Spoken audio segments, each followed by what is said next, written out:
Solid-state batteries are often called the holy grail of energy storage. But in the last few days, one claim has exploded across the internet. A solid-state battery that lasts 100,000 cycles. That number sounds so large.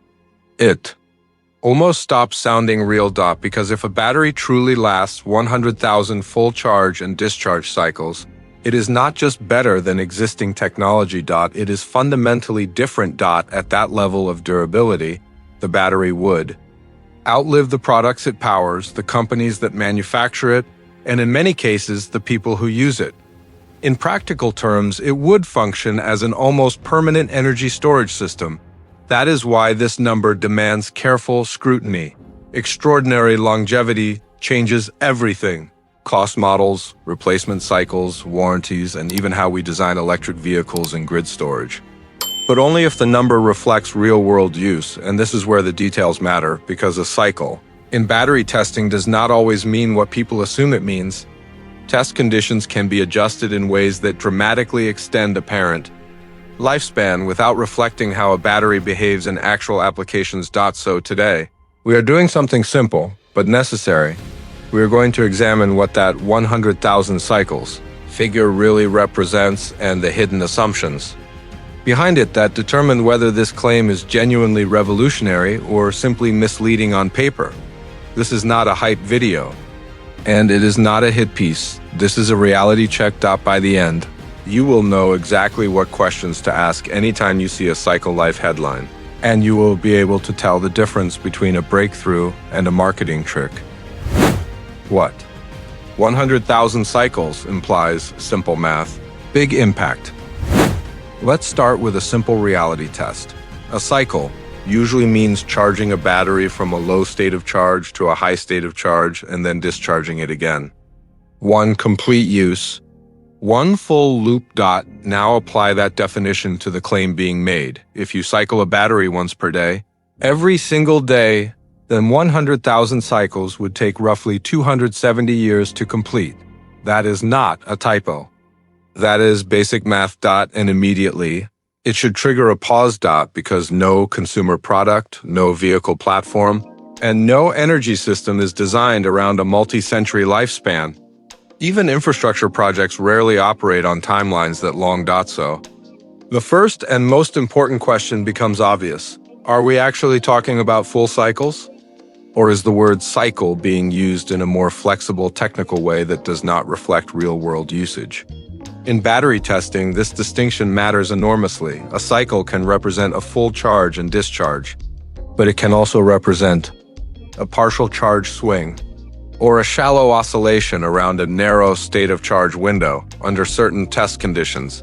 A battery can accumulate thousands or tens of thousands of these partial cycles while experiencing very little material stress. On paper, the cycle count looks extraordinary.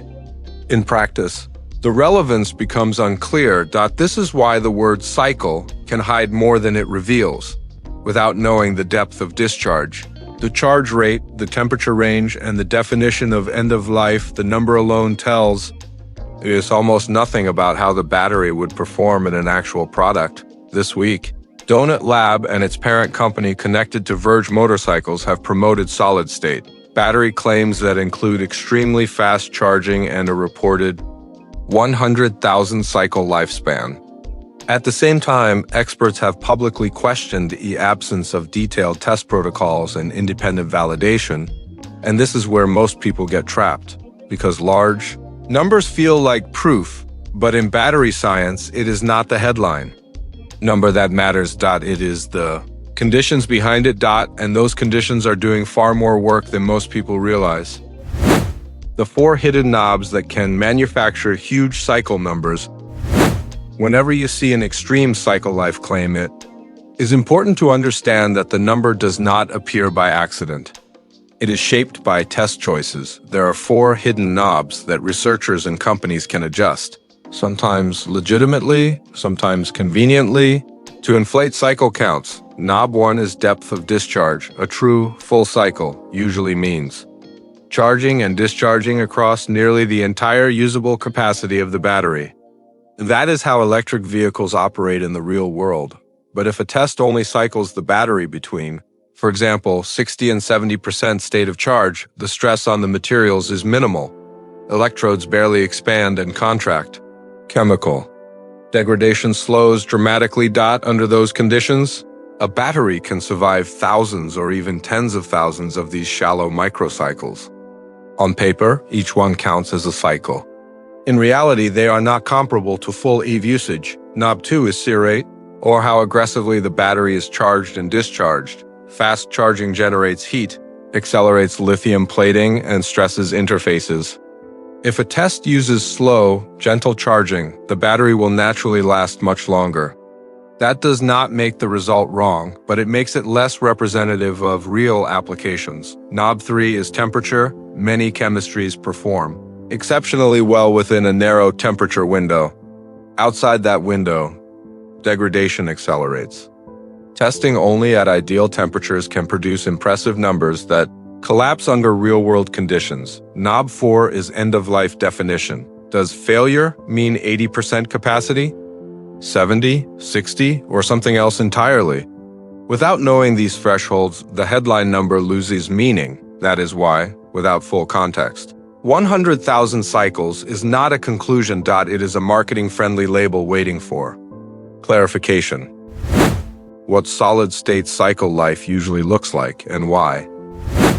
Now let's ground this discussion in the real world. When researchers, manufacturers, and industry analysts talk about solid-state batteries in practical terms, the numbers they cite are far more restrained than viral headlines suggest. Even optimistic overviews of solid-state technology often point to cycle lives in the low thousands as a meaningful milestone, already a notable improvement over many conventional lithium-ion chemistries. Those targets are considered impressive because they come with trade-offs. Increasing cycle life typically requires compromises in other areas, such as energy density, fast charging capability, or operating temperature range. Improving one dimension often stresses another. This balance becomes even clearer when major automakers and their battery partners speak publicly about validated progress. In those discussions, the cycle counts associated with automotive-grade solid-state cells are typically measured in hundreds, not tens of thousands. These figures reflect cells tested under conditions that resemble real vehicle use, including high power demands, wide temperature swings, and long-term durability requirements. That does not mean a 100,000 cycle result is impossible in principle. Laboratory demonstrations can achieve remarkable longevity under carefully controlled conditions, but extraordinary longevity demands extraordinary transparency. If a result truly represents a breakthrough of that magnitude, it should come with detailed disclosures, full test protocols, operating conditions, degradation curves, and independent validation. Without that information, the number remains isolated from reality. And this distinction matters. If the number is real, it would fundamentally reshape the economics of energy storage, affecting cost, lifespan, and system design across industries. If the number is inflated or context-dependent, it changes nothing beyond the headline. That is why scrutiny is not skepticism. It is the necessary step between promise and proof. The 100,000 cycles confusion. Chemistry versus product. Here is another major trap that often goes unnoticed. Sometimes, a 100,000 cycle headline is not even referring to the battery type. Most people assume it is. The number may be technically accurate within a narrow research context, yet completely misleading when applied to real-world products. For example, there are published research papers showing extremely high cycle counts in sodium-ion systems. These results are often tied to very specific cathode materials, carefully controlled electrolytes, and test conditions optimized for longevity rather than energy density or power output. In those cases, the chemistry itself behaves differently. The mechanisms that cause degradation are slower, and the materials experience less stress during cycling. That makes impressive cycle numbers possible, but only within that specific configuration. The problem arises when those results are loosely grouped under a broader label like solid-state. To most audiences, solid-state battery implies a lithium-based system intended for electric vehicles. high energy density, fast charging, wide temperature operation, and long service life. But inside the category of solid-state batteries, architectures vary dramatically. Some prioritize stability over capacity. Others prioritize cycle life at the expense of power. Some exist only as lab-scale cells, never intended for mass production. That is why the questions matter. Is the claim about lithium solid-state EV cells? Or is it based on a different chemistry altogether? Is the result from a coin cell in a laboratory or from a full-size cell operating in the field? Without those answers, the headline becomes ambiguous. And ambiguity is fertile ground for viral claims. In battery news, the gap between what was tested and what was implied is where most misconceptions begin. That gap is not always created intentionally, but it is where clarity disappears and hype fills the space. If Donut Labs' claim is true, what proof should exist? Let's be fair about what a claim of this magnitude would require. If a company truly has a solid-state battery cell capable of extreme fast charging and a 100,000 cycle lifespan, that achievement would represent a genuine breakthrough. And breakthroughs leave evidence. At a minimum, there should be a clear and traceable trail of data. First, a full test protocol. That includes depth of discharge, temperature range, charge and discharge rates, and the duration of testing. These parameters define how much stress the battery actually experienced. Second, independent third-party validation. Internal testing is useful, but claims of this scale require confirmation by external laboratories or research institutions using reproducible methods. Third, clarity around cell format. A coin cell behaves very differently from a pouch or prismatic cell. Results from small laboratory cells do not automatically translate to full-size automotive hardware. Fourth, energy density must be disclosed alongside cycle life, longevity. Alone is not sufficient if the battery stores significantly less energy than existing solutions. And fifth, safety validation. Abuse testing, thermal stability, and failure modes must be documented, especially for fast-charging systems. This is where concerns arise. Donut Labs' public announcement language emphasizes dramatic performance outcomes, minimal degradation, extremely fast charging, and up to 100,000 cycles without releasing the detailed technical context that would allow independent evaluation. That absence has led even supportive analysts and engineers to ask reasonable questions. What depth of discharge was used? What qualifies as a cycle? Which chemistry and architecture were tested? And what does 5-minute charging actually represent in terms of state of charge window? This is not cynicism. It is the standard process by which battery claims are separated from battery breakthroughs, and it is how credibility is built in this field. Real or fake? The simple 5-question checklist. So here is your checklist use. At every time you see a battery claim, question 1, is it full-depth cycling or partial cycling? Question 2, what rate and charging window were used? Question 3, what temperature range? Question 4, what is end-of-life capacity threshold? Question 5, is there independent validation? If these are not answered, you are not looking at a confirmed breakthrough. You are looking at a marketing story waiting to be tested by reality, retention anchor. And the market always finds out because batteries don't negotiate. They degrade. Finally, so are 100,000 cycle solid-state batteries real or fake?